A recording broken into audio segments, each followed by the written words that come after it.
Ayan nga mi at tignan nyo po ang ating ibang plot na yung iba na lagyan na po natin. Ayan. Na-mix po natin yung iba at medyo dudurugin pa po ang iba. Ito naman po yung ating sumunod na plot. Medyo na-mix na po siya. At ito yung isa.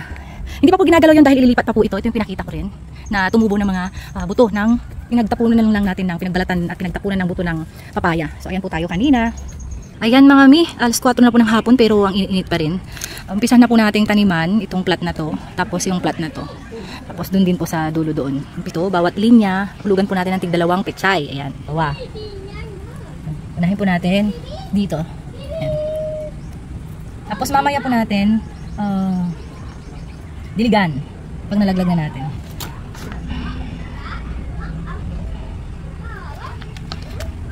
Dito ulit. Oops.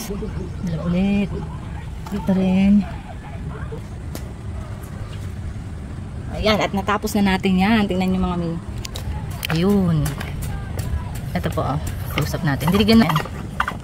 Ayan. At diligyan na rin po natin ngayon. Ayan na nga mga mi. Kita pa ba ako? At natapos na natin. Nadilig. Inulan natin. Unispread natin. Nalaglag natin. Pechay. Ayan po. Ayan.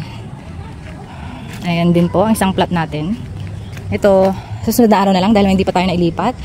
At ayan po ang ating na-sprayhan ng tubig. Yan, hanggang sa muli mga mi. Sasabihin ko naman po ito sa inyo. Matagal ko nang hindi nasabi. Stay happy and be inspired. Always.